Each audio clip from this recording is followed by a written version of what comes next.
Hello everyone and welcome to my new video. It has been more than 1 year since I've last made a video. But in all this time I kept on collecting and investing in trading cards, but I really wasn't able to find the necessary time to make some qualitative videos. But now I'm back and this is absolutely something that I really want to start to pick up again. Now today I am not only still collecting Pokémon, but I also started a One Piece and Lorcana collection. And despite the fact that I haven't made any videos in the last year or so, by now I have more than 20 years of experience with collecting trading cards and investing in alternate assets. And how much I still do enjoy this hobby, there are a couple of warning signs I want to address in this video. Now, first of all, I want to take a look at the current state of the Pokémon market, and the first thing that I'm noticing comparing to, let's say, 1 year ago, is the rapid phase in which not only cards, but also sealed products are increasing in price. So the first thing I did the last year or year and a half is stop buying modern Pokémon cards. I know that made me miss out on some very beautiful cards and without a doubt also some pretty extreme profits, but something about the current state of the modern Pokémon market is scaring me a little bit. Well, not a little bit, but a lot. When I bought cards or products in the past, I always had the feeling that there was potential for growth. Today, I'm afraid the downside risk is for most cards and even most of the new products a lot bigger than the upside potential. Let's take a look at the Pikachu EX from Ascended Heroes, for example. And I am not saying this is not a beautiful card. I mean, I get it. It's a Pikachu card and it has beautiful art. But fetching a price of more than 1,000 euros for a raw copy so quickly after release for this type of card is not making any sense to me. Now, I know the prices of the rarest hits have evolved over time and a lot of cards are having an incredible value due to a shortage of products and especially products that are being opened. But if I have to be honest, something doesn't feel entirely right about it. Now, the only modern Pokémon items I bought over the last year were the new booster boxes, just one of each for my personal collection, and I was able to obtain a case of the first partner collection boxes, which by now I have already sold again. Now, furthermore, I just bought a couple of Mega Charizard X EX Premium collections, and I think that's about it. Now, this doesn't mean that I haven't been buying any other Pokémon products. I just try to stay away from the modern hype and to focus a lot more on vintage cards. I've especially been expanding my normal and no symbol jungle slab collections and my base set slab collection. Now, maybe a lot of you will think this is stupid because the money clearly has to be made with modern these days, and I absolutely don't deny that, but it is my personal feeling that most of these prices will not be able to hold, and I don't want to be the one holding the bags when everything comes back down to earth.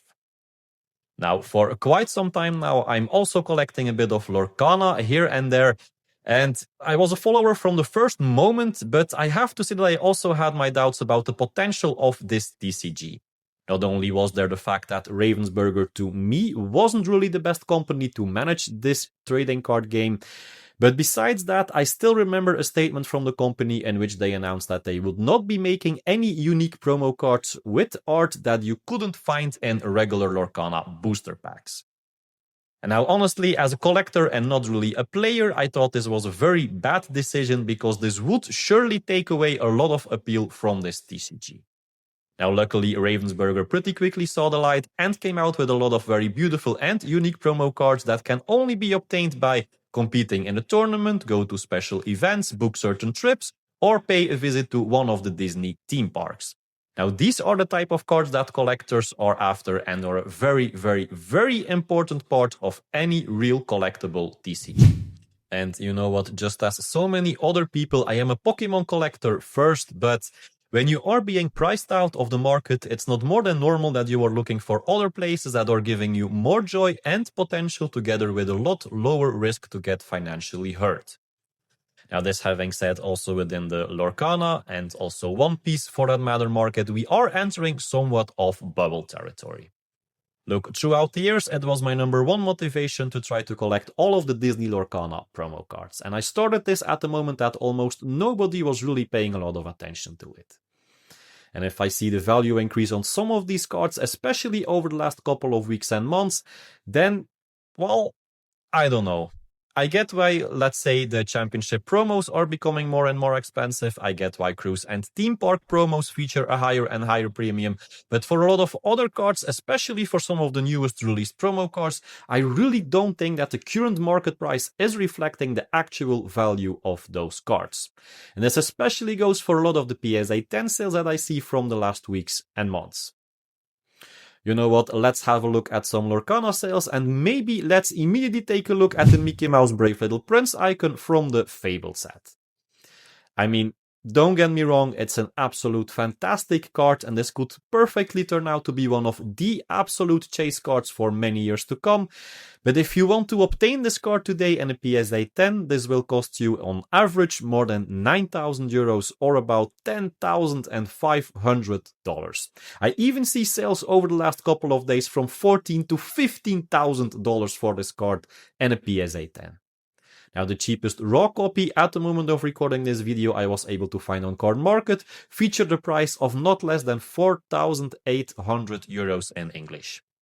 And I mean, for a card that's on the market like 10 months, how much I do like this card, because don't get me wrong, the art is fantastic and it is an actual very rare card at this moment. Without the current hyped up state of the market, I would not see the price being anywhere near the current market price. Again, don't shoot me, it's a fantastic card, it is an iconic, so I get that it's a valuable card, but reaching this price point after just about 10 months is absolutely crazy to me. Another good and maybe even better example is the brand new The Buzz Lightyear Jungle Ranger iconic from Wilds Unknown.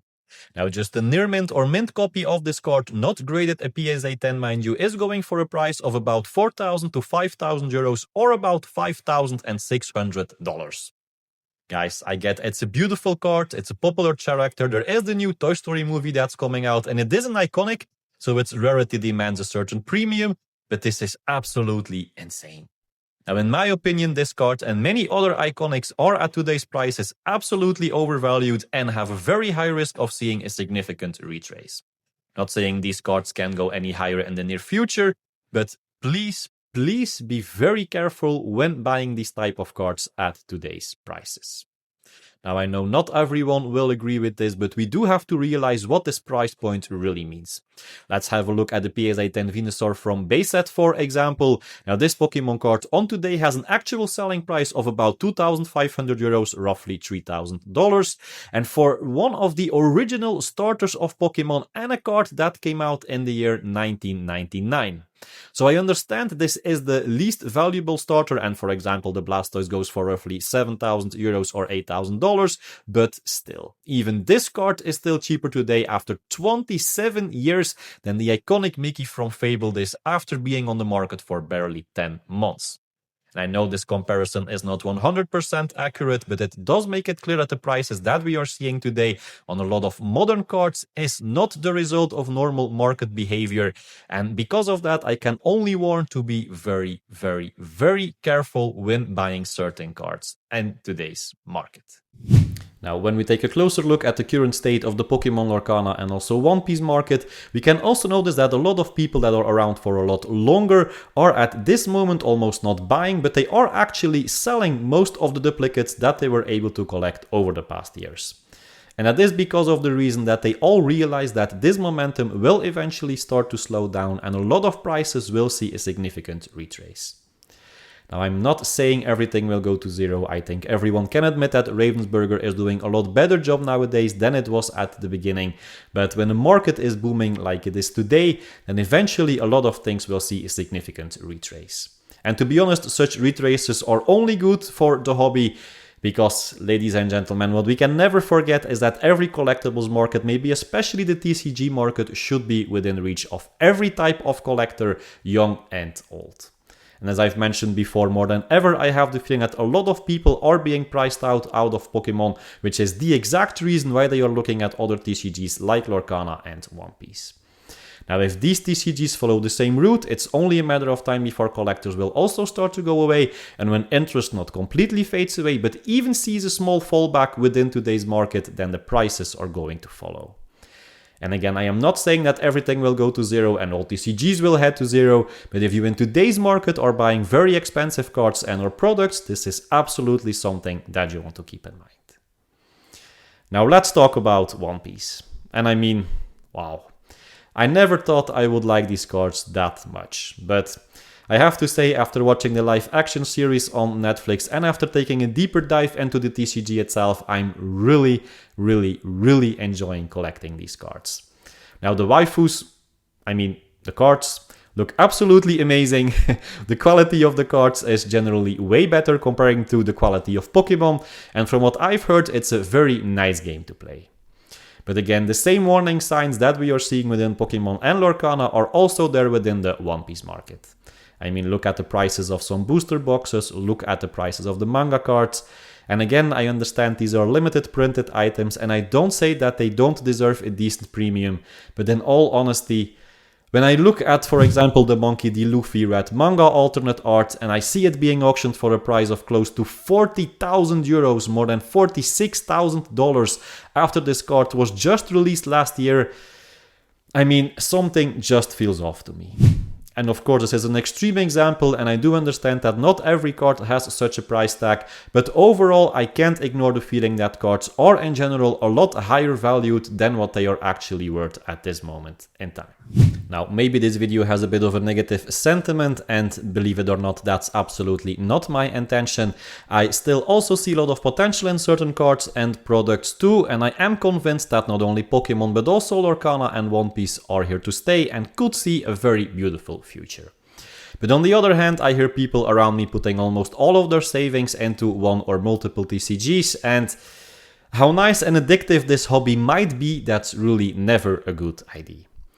This for sure not when the market is so inflated as it is today.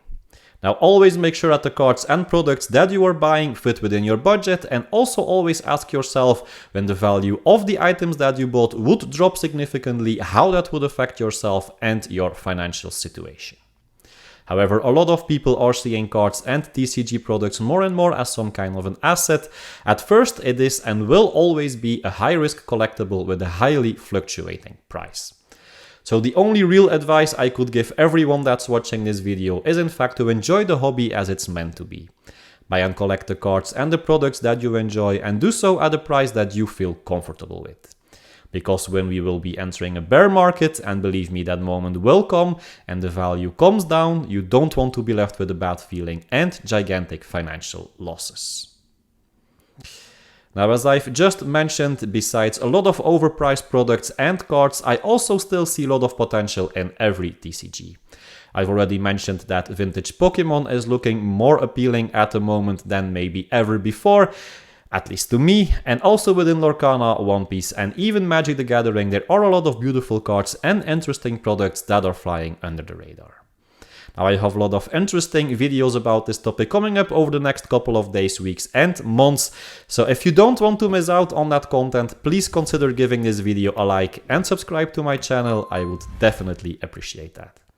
For now, thank you so much for watching, and I love to see you again in my next video. Bye bye.